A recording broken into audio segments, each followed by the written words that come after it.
This is the Sixth Man Show, an Orlando Magic podcast, with your hosts, Kevin Tucker and Jonathan Osborne, covering all things Magic basketball. By fans, for fans. Go Magic!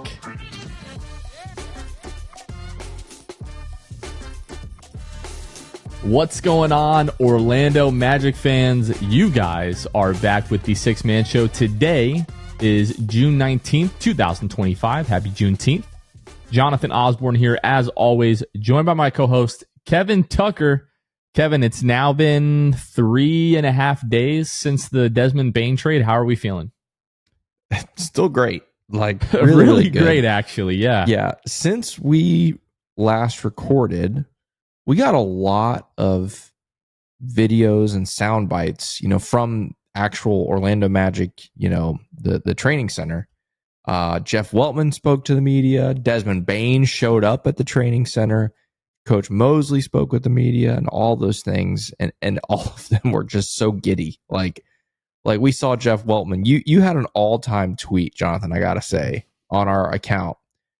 You just took a little 5-second clip of Jeff Weltman walking up to the podium, walking up to the mics, clapping his hands, rubbing his hands together, just looking like $1,000,000. Dude. And that was great. There's a split second before he walks up to the mic where he kind of fixes his glasses or rubs his brow or something like that. And you can see him almost crack into a massive grin, like an ear to ear, just huge smile. And then he just collects himself and he's looking around like, good. We all good here.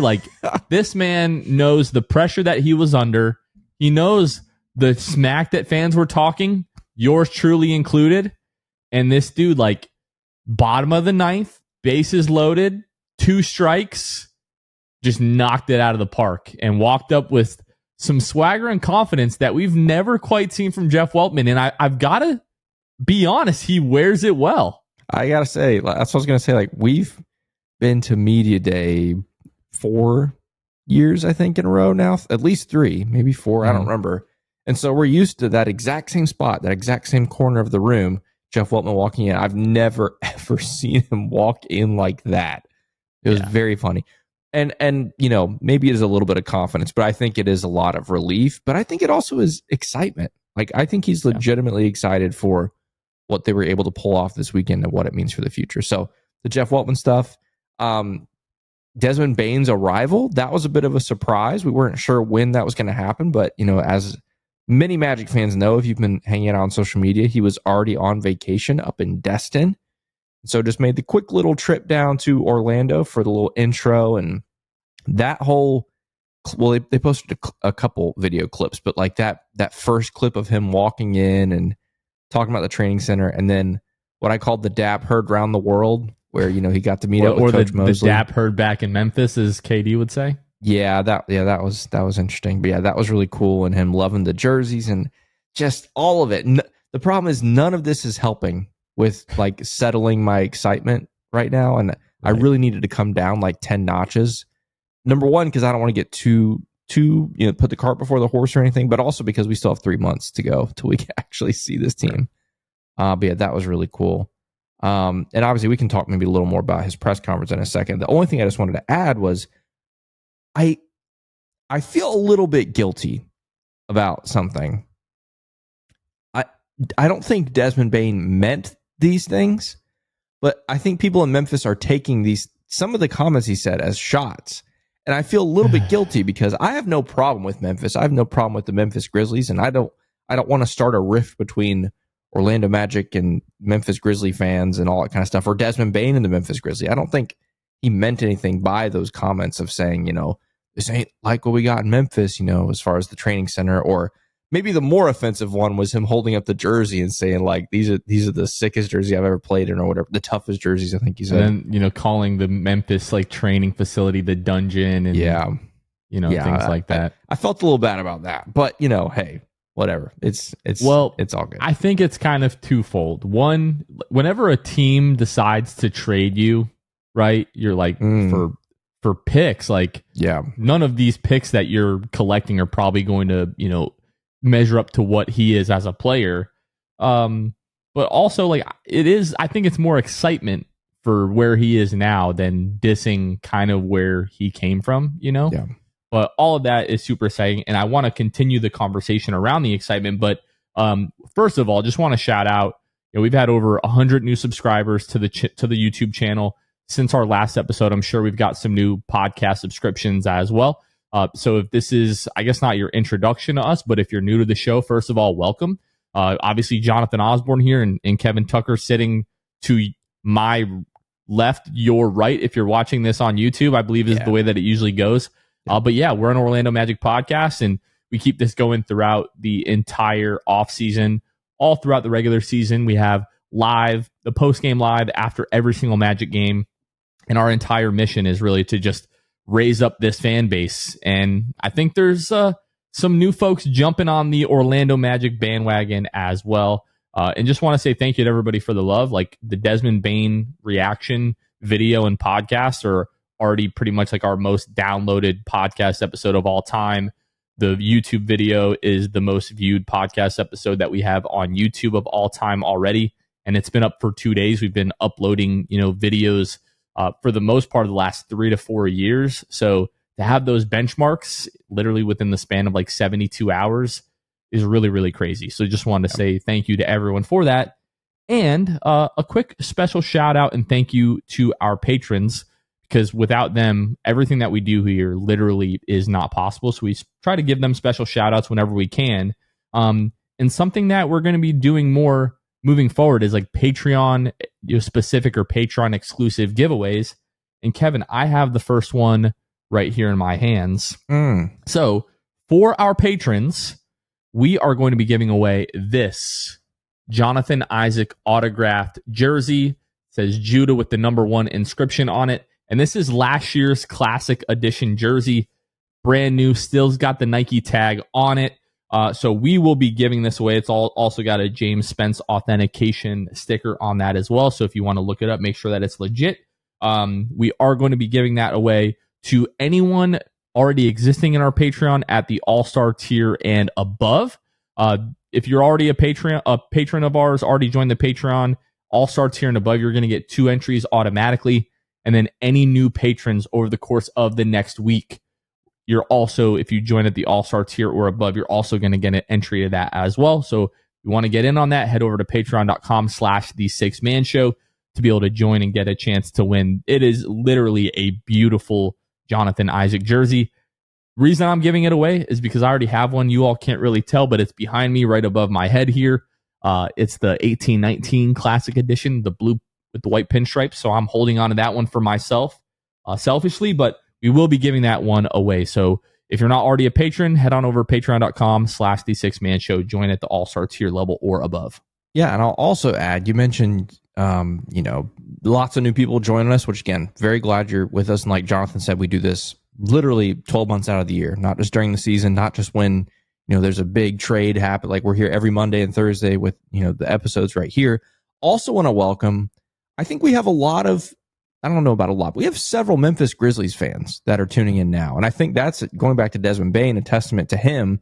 He made a lot of fans in, I believe, his 5 years in Memphis. And a lot of people in our comments and on social media saying, hey, going to be following the Magic this season because we love Desmond Bane. And so if you're a Grizzlies fan, welcome as well. But yeah, Patreon's a great way to get involved in what we're doing. A great way to get involved in some of these giveaways. And yeah, we also have our next Patreon Zoom call next Thursday night during the second round of the NBA draft on, I believe it's the 26th at 8 p.m. And that is for our Hall of Fame and Elite tier patrons as well. And so if you want to get involved in that, get on a Zoom call with some fellow Magic. Oh, by the way, Jonathan, I haven't told you this. We might have a major shift in the Magic fan base. Maybe. It's up for discussion, okay? You know how this term Magic Maniacs has been kind of swirling around? I've been propagating it, to be clear. We might have to be calling them the Magic Baniacs going forward. I don't know. Maybe depending on the night. Maybe if he has a good night, maybe we're the Magic Baniacs. I don't know. You can chew on it. But anyway, if you want to join us for that Zoom call, yeah, that's our Hall of Fame and Elite tier patrons. And you can find that at patreon.com/the6man show.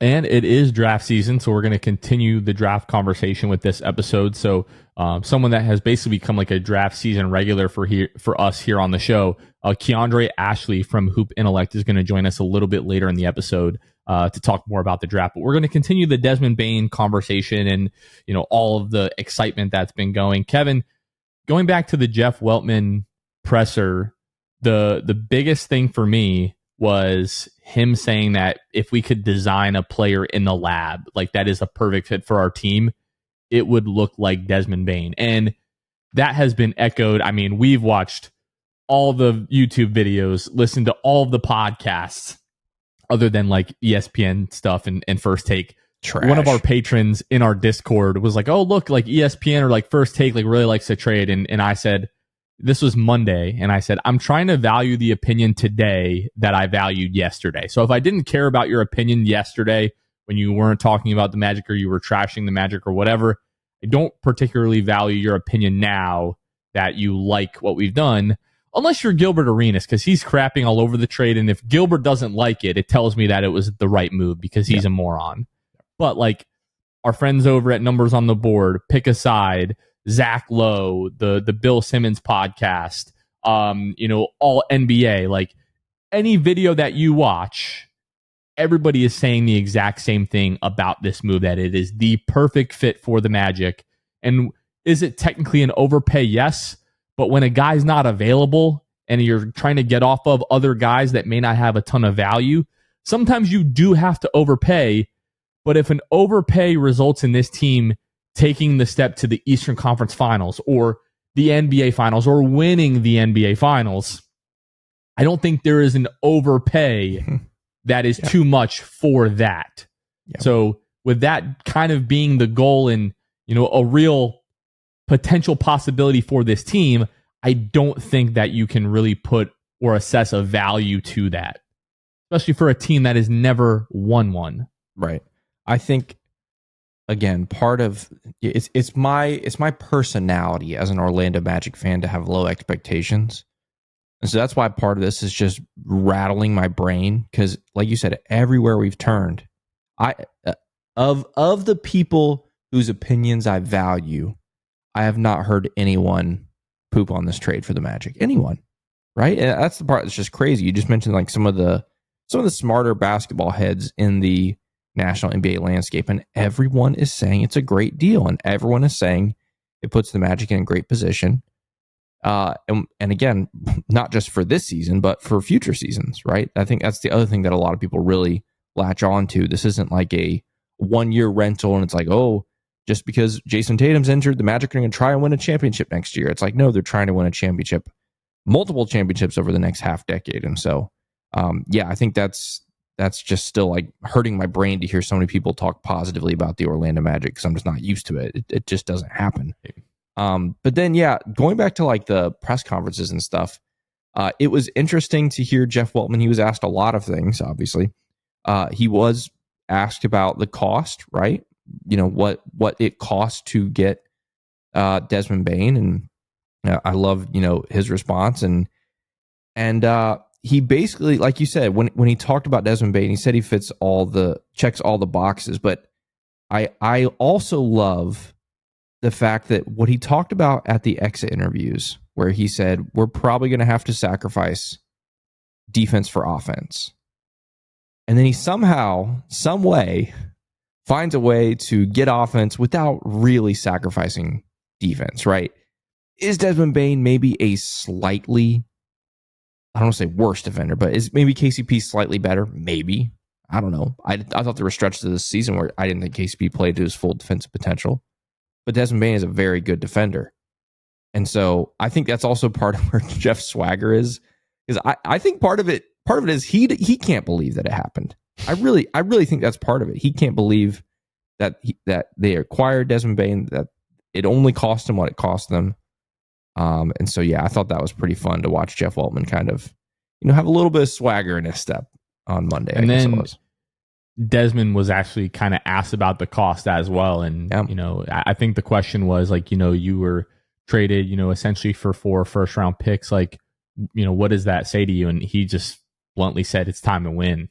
Like that's really the only real answer, for him, right? Like, I'm assuming it's not too much pressure, but I would guess that there's a little bit of pressure with a team, like, so obviously, and part of it is like it's a vote of confidence, but it's a massive investment that this move like really needs to work out, because if this move doesn't work out, eventually what is most probable to happen would be like people losing their jobs, right? And players being, traded. So there's a little bit of pressure there, but hearing him say that like it is time to win, like that, it just got me so fired up. And when you and I were kind of not raw reactions, because it was hours after the fact, but that night, the last episode, talking about like this is something that should vault us into contention in the Eastern Conference. And everyone kind of has the East for going into next season, some type of order of the Knicks, the Pacers, the Cavs, the Magic, like in that top four. Some people think, the Pacers are the best team in the East now, given the Cleveland's playoff failures. Some people still think it's Cleveland. They just kind of need to figure some things out along the way. But the fact that the Magic are like legitimately, if you have one or two teams ahead of us in your mind, I understand it. I personally think that should be kind of like the second best team in the East, probably behind the Cleveland Cavaliers, given the regular season that they've had. But I like, our lineup and our depth more than the Knicks. They're also going through a coaching change. You never really know what to expect in that regard. And then when we look at the Indiana Pacers, just like if you look at the way the Magic have played the Pacers the last two seasons, we just happen to match up really well with the Pacers. But to hear Desmond Bane, talking about how he and his agent at the beginning of the offseason were speaking in hypotheticals, but hey, like if you ever were to be traded, and I think they understood that there was a possibility that it could happen given the way that Memphis' last couple of seasons have ended. But if there ever was a possibility that you could be traded, what would some of your preferred destinations be?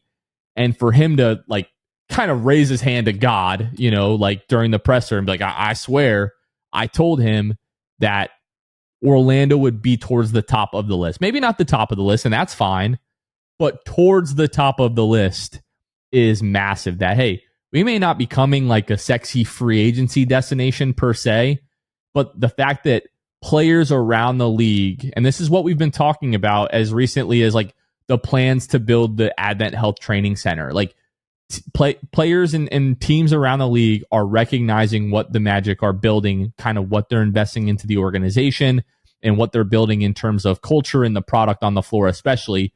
So to hear him say that was especially exciting. I think another thing, I guess I just laid a lot of praise on some of the national folks that have praised this trade. There was one thing that bothered me, though. A couple of the analysts used the phrase, this puts Orlando in the top four in the East. And my pushback to that was, when healthy, this team was already a top four team in the East. Correct. Like, and I don't even just mean that hypothetically. I mean, if you think back to 2 seasons ago when this team was healthy, they were the 4 seed. When you think back to last year when this team was healthy, they were a top, and not even fully healthy, somewhat healthy through November. They were a top 3, top 4 seed.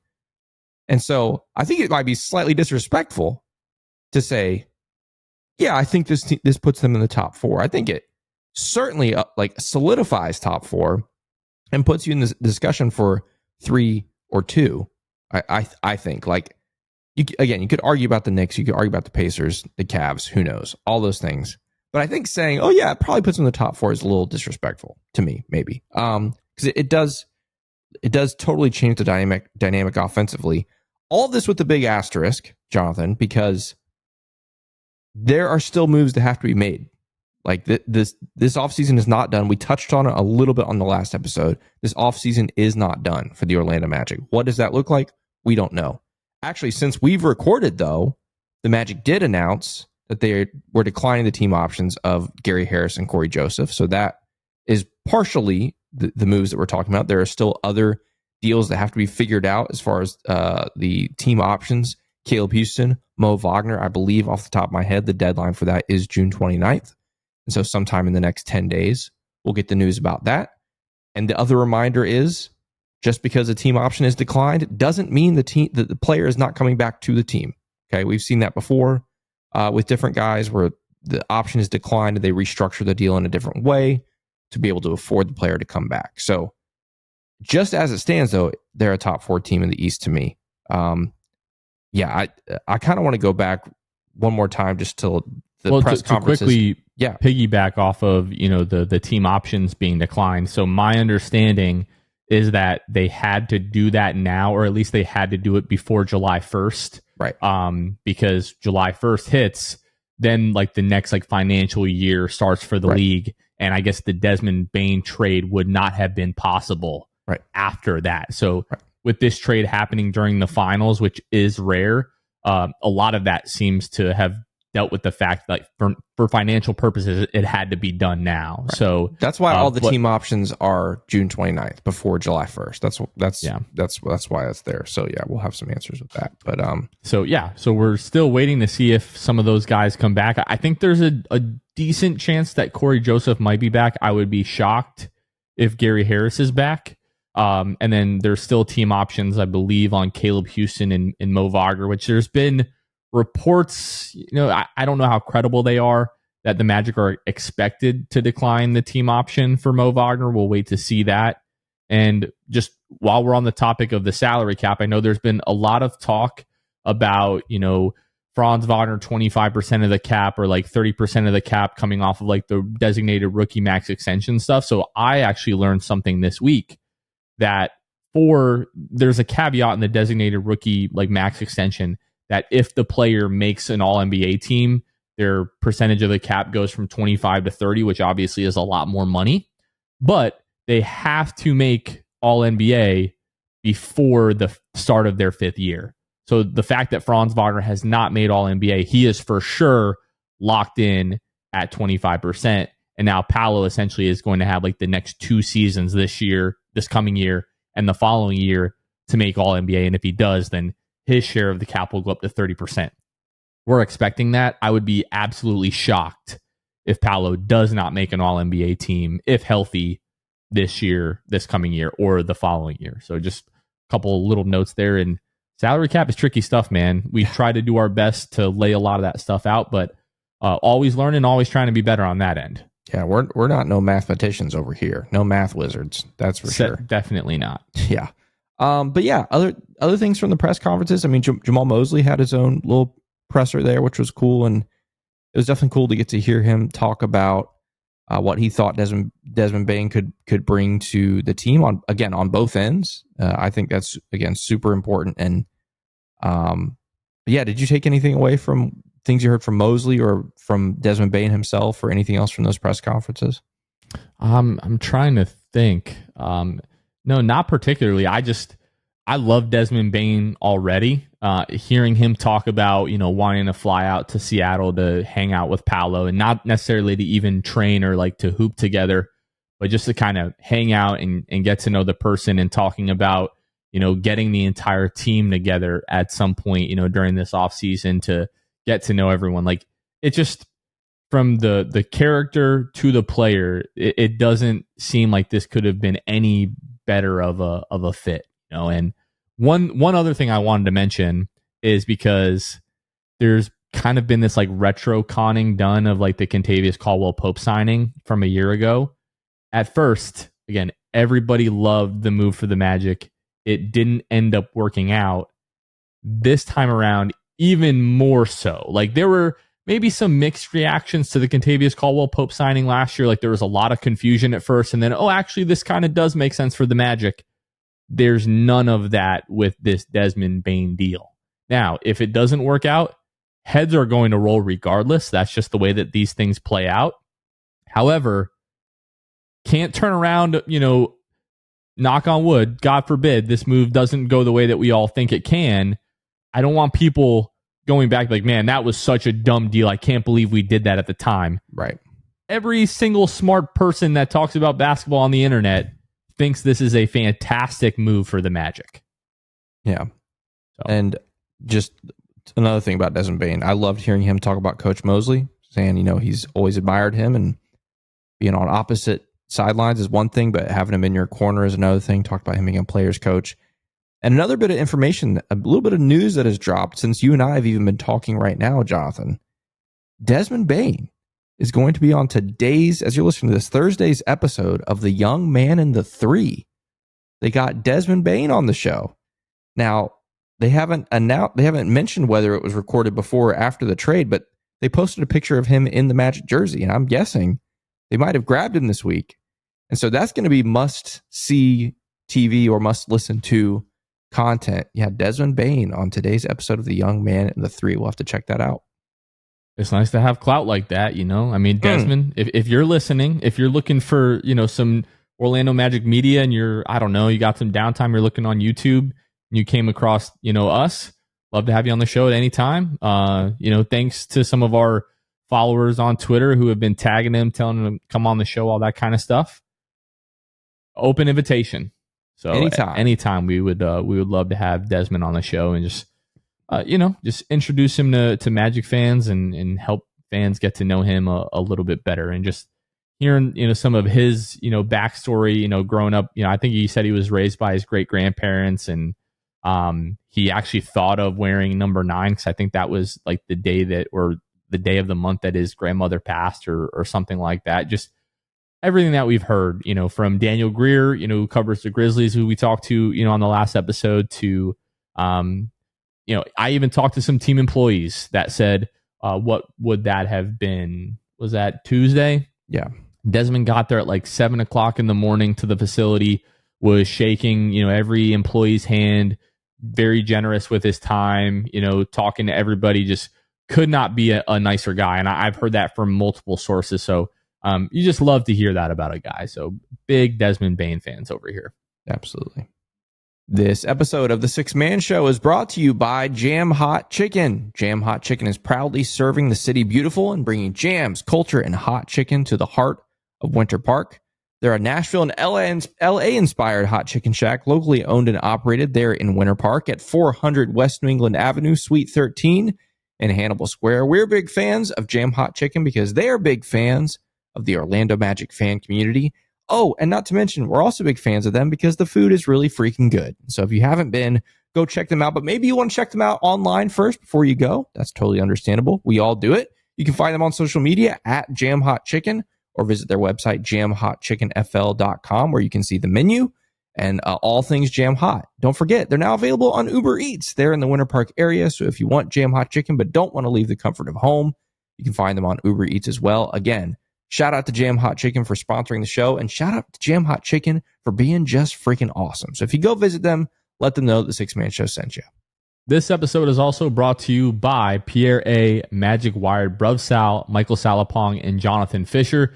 These are 5 of our Hall of Fame and Elite Tier patrons. They went to patreon.com/the Six Man Show, where for as little as $2 a month, you can help support the show and help us do everything that we're doing. And right now, we are running a special giveaway to give away this Jonathan Isaac autographed Classic Edition jersey from last season. We're giving that away to one lucky member of our Hall of Fame, Elite, or All-Star tier.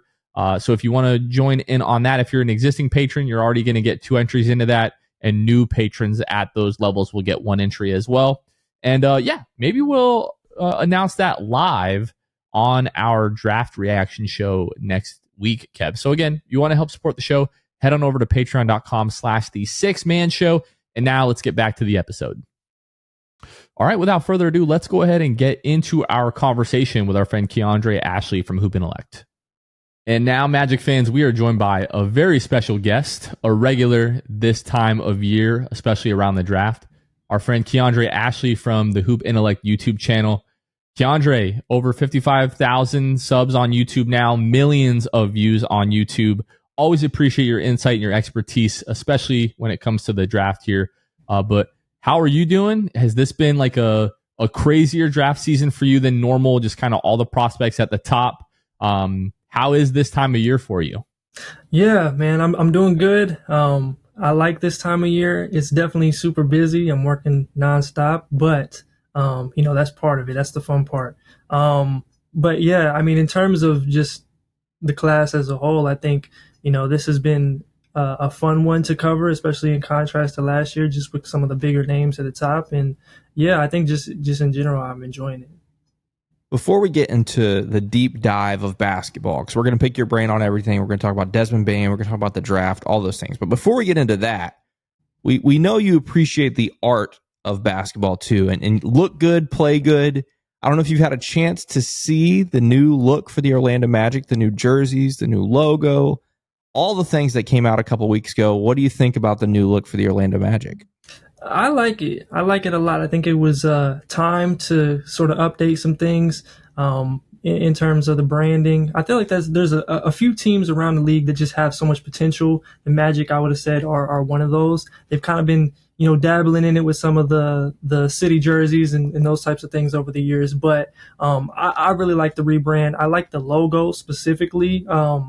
Both of them, actually, the primary and the alternate. I was excited when I got to put it on, one of the draft videos, just because it looks so much better, in my opinion. But yeah, I like it a lot. I think that there's a lot of potential, and especially with them making the Bane trade and them kind of heading into what could be like the start of a new true era. I thought it was great. Well, that's a perfect segue. New look for the organization, new look for the team. Obviously, talking about Desmond Bane. What was your initial reaction to the trade, and kind of where are you now in terms of what the Magic gave up and the fit for the Magic? Yeah, initially I loved it just because he's the perfect guy, and you wouldn't have thought that he would have necessarily been available, right? You throw a lot of other names out there. Anthony Simons was a very popular one over the last couple of years, but Bane and his track record, the physicality that he brings to the table, along with, obviously, he's been a knockdown shooter since college.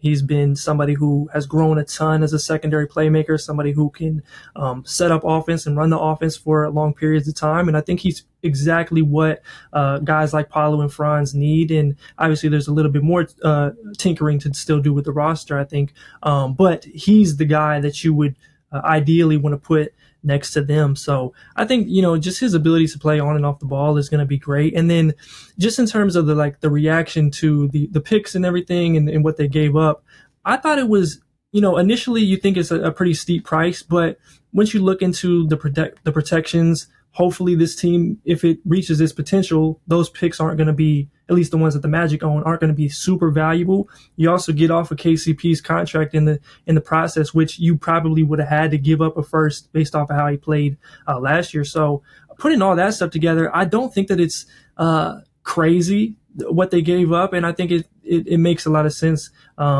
especially because not only are you getting him, you're hopefully are able to unlock more out of Paolo and Franz in the process. So I like it. Yeah. Obviously, we're recording this, mid-June, so there's a lot of offseason to happen. Who knows what's going to happen with all the different moves that need to happen, not just for the Magic, but across the Eastern Conference. But where does this Bane trade put the Magic for you in the landscape of the East?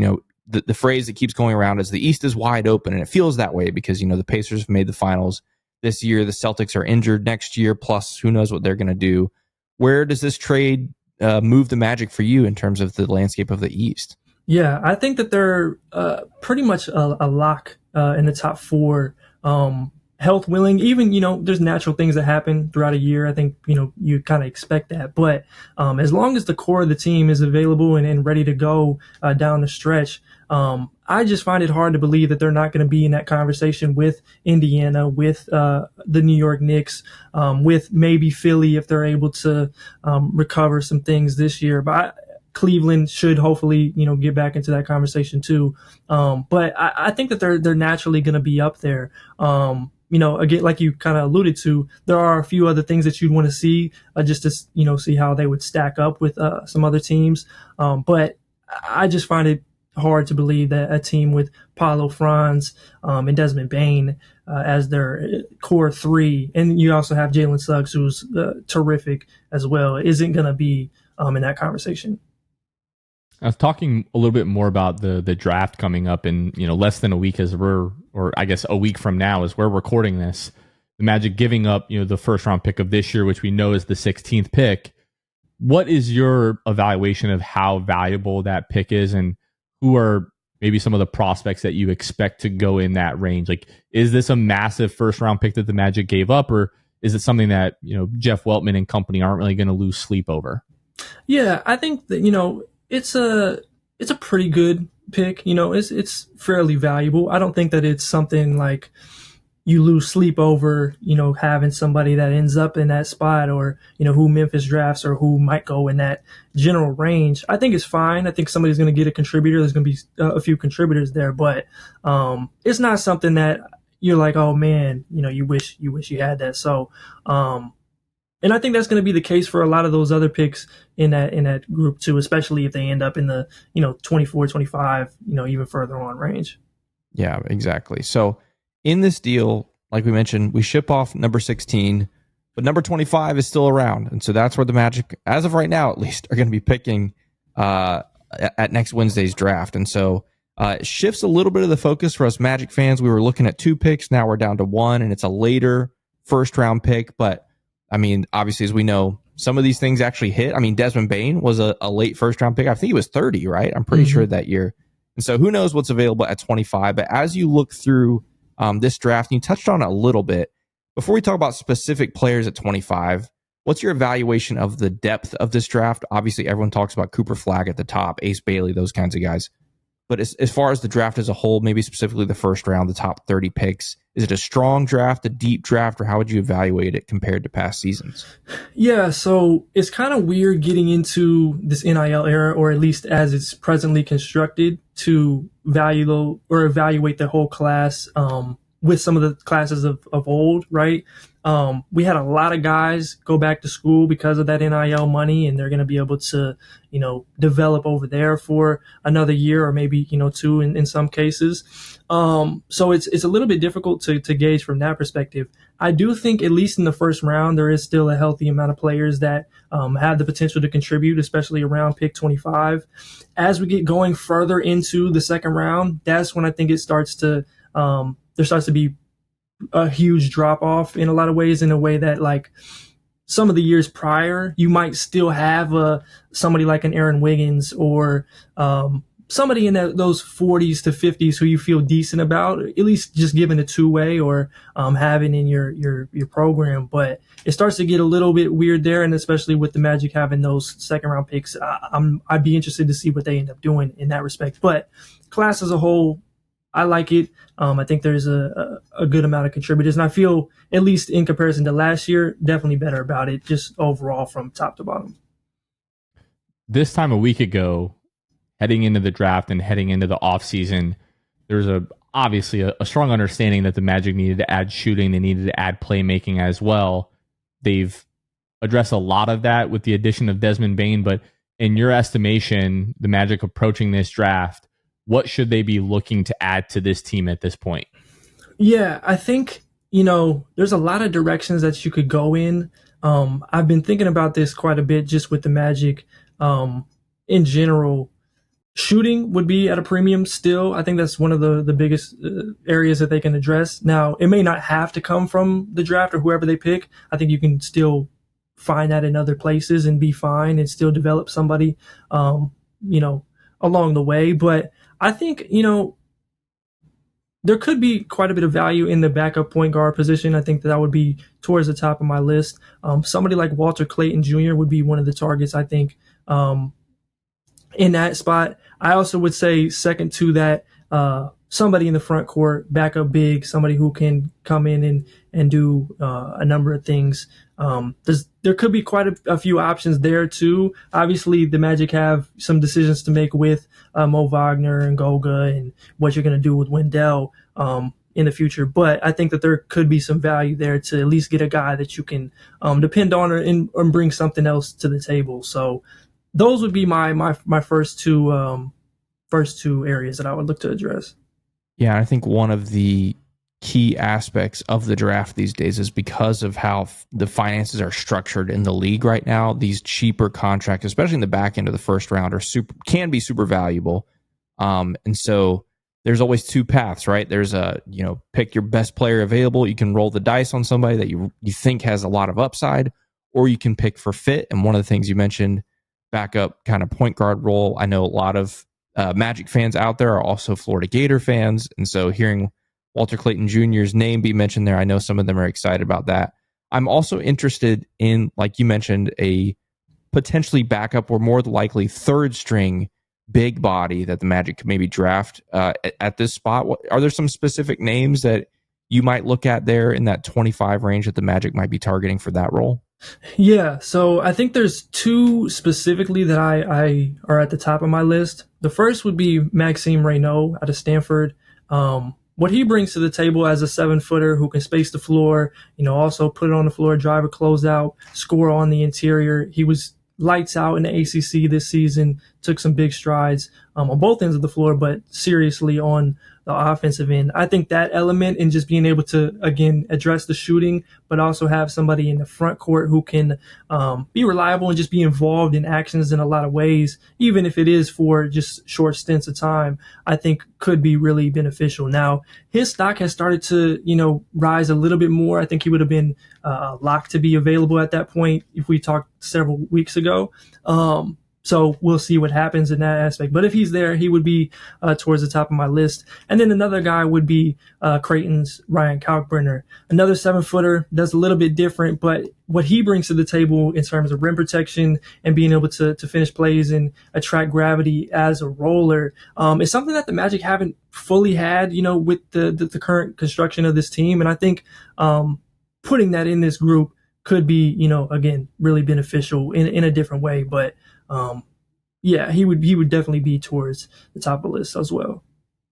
Just Keandre, like purely to like your, evaluation process at that point in the draft, are you more a fan of teams kind of taking a swing or more so addressing need, in the later part of the first and once you get into the second round? What's your opinion on that?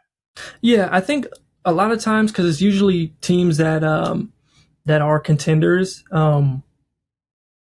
I guess you could say that you could go either way. Usually I would say just getting somebody who can contribute, or you see a path to contributing in this situation would be ideal, especially like you mentioned in this era where, teams are kind of crunched on, salary and payroll, because that cheap contract is so valuable right now, especially if you do hit. So that would be my initial target. I think in certain situations, you could say, depending on who is there, getting a guy who has a lot of upside or, might have tools, but may take a year or two could still be the way to go. But for a team like the Magic, I would look to, especially because they kept guys like Anthony Black and Jett Howard and Tristan da Silva.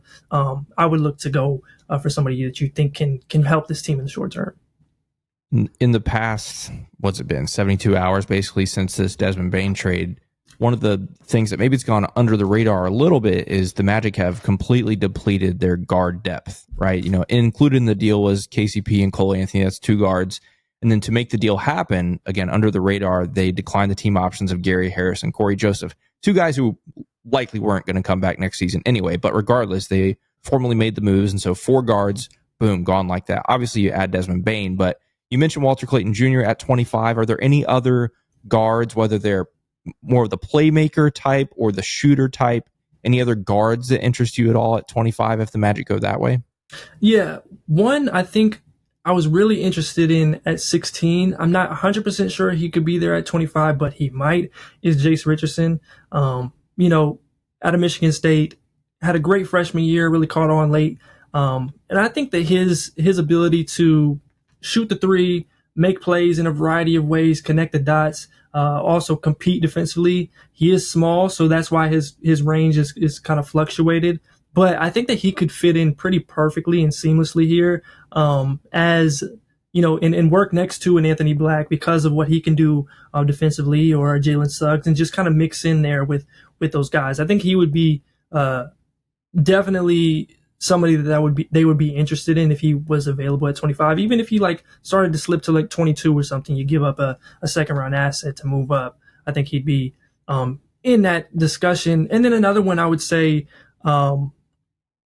sort of guard, sort of wing, would be Nick Clifford out of Colorado State. He's somebody who may or may not be there as well, but I like what he brings to the table. He shoots it. He plays extremely hard. He averaged almost 10 rebounds a game. He can defend. I think, again, he fits the mold of somebody that you want on all teams, but what the Magic do, I think that he's definitely somebody that they would be interested in, even though he is a bit of an older prospect. Bringing this back to like the Central Florida connection, with Walter Clayton Jr., I can't tell you how many thousands of tweets that we've received or comments on videos that the Magic should draft Walter Clayton Jr., et cetera. Given how you have, Jace's, evaluation just slightly higher, what do you think are the differences or maybe some of like the downside that you see with Walter Clayton Jr. potentially? Yeah, so I think the thing with Clayton, he's not the biggest guard also. I mean, obviously, Jace is even smaller, but he's not the biggest guard in today's NBA. That obviously comes with its own set of challenges.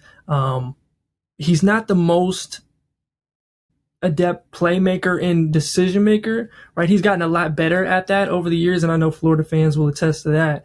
Just 1 year to the next, and it was obviously a big part of them winning the national championship. But because he might be more oriented to being a shot creator first, and some of the decisions can go awry at times. Those would be the things that I think are the biggest drawbacks. Just the questions on defense at his size, and then how much value he can actually give you in terms of decision making and passing. But I mean, what he does as a shot maker and pull up shooter is obvious. Is hard to argue against, and that's why he's continued to be in that 25 top 20 type of range for me, and some even in higher on him than that because of that ability. So those would be some of the downsides, but I think what you're getting, especially in reference to the rest of this class. There's nobody quite like him in terms of just pure shot making. The Magic also have 2 second-round picks, 46 and 57, and 2 things. Number one, Jeff Weltman has a long-standing tradition of throwing those away, trading those off for money or whatever. So I would be shocked if the Magic use both. I'd be surprised if they use one. Now, I'm not going to say you're going to ask you who you're targeting at number 46, but do you have any second-round sleepers? Like, just in general, are there any guys that look like they're going to slip to the second round that you think could be worth taking a risk on in the second round for the Magic or for any team, really? Yeah, so I think, I was thinking about this Magic specific around 46. I would say, but I do think this still applies. Sion James from Duke. I like what he brings to the table just as a defensive guard who is super physical, somebody who connects the dots in all ways. He's a good cutter. He can shoot it. He defends. He's not necessarily great at all of those things, or elite at all of those things, should I say. Otherwise, he would be, a first-round pick. But, I think you look at the role that he played on their Final Four run and see that he could be good value somewhere in the second round, especially for a team like this Magic one. I would also throw, Kobe Brea in that conversation too, as just a knockdown shooter on the wings. That's mostly what he does, and that's mostly his appeal. But he had one of the best careers shooting the ball that I've really ever seen in college basketball. Shot over 40% the last several years, starting at Dayton, moving up to Kentucky this year. So he'd be in that conversation as well. So there's a lot of guys I think that have a decently wide range in that second round that could be available in a lot of different spots. But like I mentioned before, it starts to get tricky around that time, like in the 40s, the value starts to drop off. So, yeah. Well, Keandre, we always appreciate the expertise and the education here, as we don't watch so much college basketball throughout the year, but especially important for us to get up on this stuff leading up to the draft. Before we let you go, can you just let our listeners know where they can find your work? Yeah, so you can find my stuff at Hoop Intellect on YouTube, Twitter, Instagram. Got a lot more stuff coming on the way in this next week or so before the draft. And yeah, that's pretty much where you can get it out. Always appreciate the time, Keandre. Thanks so much. Yeah, for sure. Shout out to our guy, Keandre Ashley, again from Hoop Intellect. If you're not already subscribed, if you don't follow him on Twitter and you're on YouTube and poring over those videos this time of year. I promise you, you are missing out. In my opinion, there's nobody better in the space. Especially like he's watching these dudes for years before they get to this point. So he's not just watching one college season and evaluating these guys. A lot of the European guys, he's watching like film that you can't even find. He's going back and watching high school film of these guys, multiple years of college, depending on how long they've been there. Dude just kills it, and we appreciate him taking the time every year. This is his Super Bowl, like this whole week here. So for him to take time out of his schedule to join us and talk a little bit, very much appreciated, and always super educational. I always learn, and hear names that maybe I wasn't thinking of, going into this process. So really appreciate Keandre.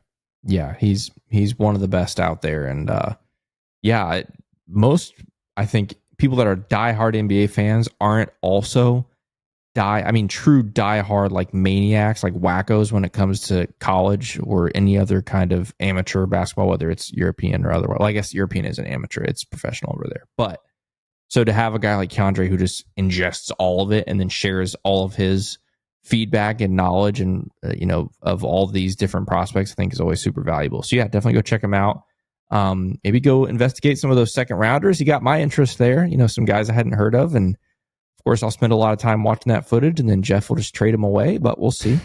It'll be interesting. Part of me thinks they might use one of these second rounders, Jonathan, like use it and bring him in. Like it could happen.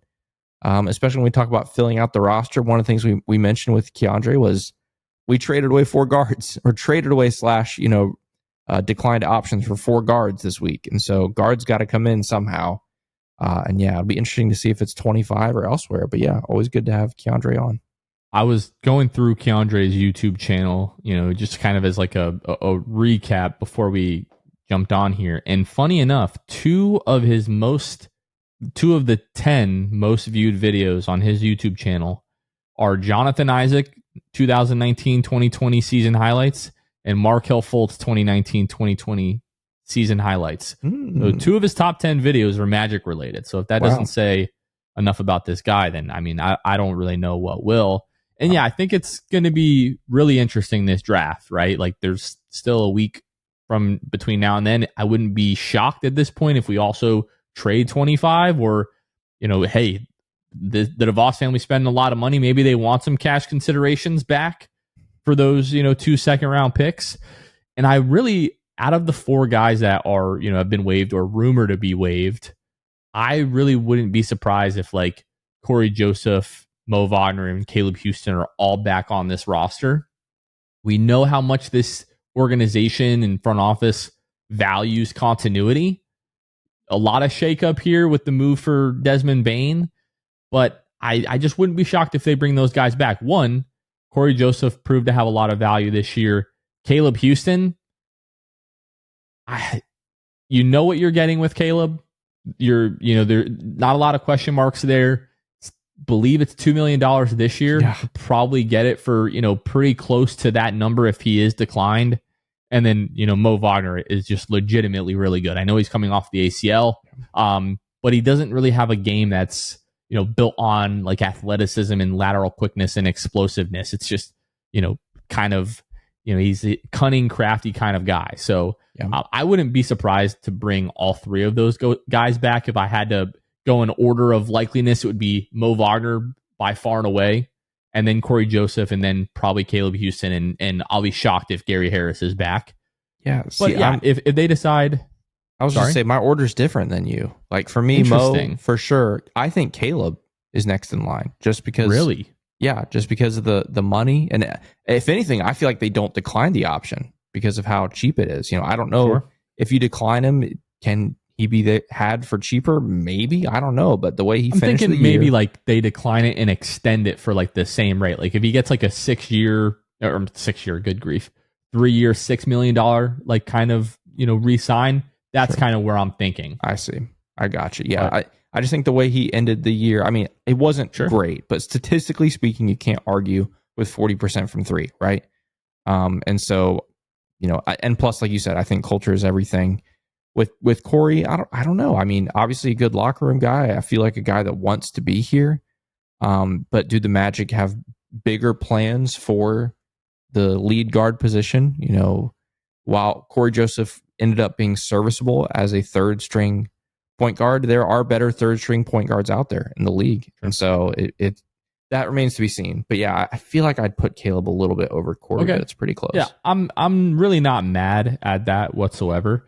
But it'll be interesting to see if like the teams that, you know, are good and are able to sustain success, like they hit on draft picks later in the draft, you know? So, like, I mean, OKC didn't draft Alex Caruso, but Alex Caruso is a good example of that. Like, I believe a guy that went undrafted and just kind of, you know, carved his way. And, you know, they've got other guys that they found in the, you know, mid to late first round that, you know, and the Pacers as well, you know? So they're two really good examples, a team in the finals of like, hey, when you're a good team, like you have to be able to find value and contributor like later in the draft. If you're a good team, you're not going to be towards the top of the lottery, the top of the first round.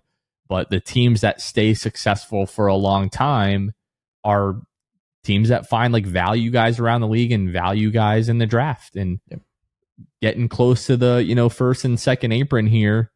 It's going to be imperative for this team to hit on, you know, at least one of these picks every so often, because guys are going to continue to get paid, and you know you're going to lose guys to free agency and just kind of casualties of the salary cap. So it'll be interesting to see how all of that goes. But yeah, we've got one more episode coming up, and then we'll be right into the draft, and we're going to keep this thing going right into free agency. So really looking forward to that.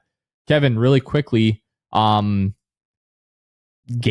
what are we at? Game 5 is coming up. Game 6 is coming up Thursday night. Yeah. What do we think happens there? If Halliburton was playing 100%, I'd pick the Pacers, but he's not. So that's going to be very tough for Indiana to pull that out. I really hope they do. I'd love to see it go 7, and obviously I'm rooting for the Pacers, but not saying it's impossible. You know, I think this team is capable of making some noise. They've got other good guards, obviously, but they're going to have to get their absolute best games from a lot of guys to make that happen. So I think just I'm going to go with my heart and pick the Pacers just because I really want to see a Game 7 in the finals again. But we'll see what happens. Respectfully, I think it's over. It feels very over. Feels very over. I just wanted to add before we close. Well, you and I haven't talked about this in a while, but I'm just putting us on the spot. We still doing the live show Wednesday as soon as the 25th pick is done? Question mark? Do the 25th pick? Yep. We'll let it breathe a little bit just to make sure they're not trading that. Of course. Yes. I mean, maybe like after the first round ends, like around that time, like maybe a little bit before. What I'm getting at is we're going to go live. We're going to do a live show. We're going to do a live show next Wednesday night. That's what I'm getting at. The time to be determined exactly, but you'll know whether the Magic keep the pick or not. We'll see. But yeah, we're going to do next week's show, like our first round reaction show will be live on YouTube. And so as you're watching that and the Magic do or do not pick at 25, if you want to come get our raw reaction, you can head over here to YouTube and check that out live on Wednesday night. It should be fun. It's going to be great. Let's go ahead and wrap this one up. Again, a big thank you to our friend Keandre Ashley from Hoop Intellect. Go follow him, go subscribe, all that kind of stuff. And hey, if you're here on our YouTube channel and you're not subscribed, go ahead and subscribe. But yeah, that's going to do it for this one. For Kevin Tucker, there's been Jonathan Osborne. You all have been listening to The Sixth Man Show, and we will catch you guys next time. See ya. Thanks for listening to The Sixth Man Show. Be sure to subscribe on iTunes and Spotify to get new episodes downloaded directly to your phone. If you enjoyed the show, please take a minute to give us a 5-star rating and a review. It helps out the show a lot. Follow us on Twitter, Instagram, and Facebook at Sixth Man Show. We'll catch you guys next time. Go Magic!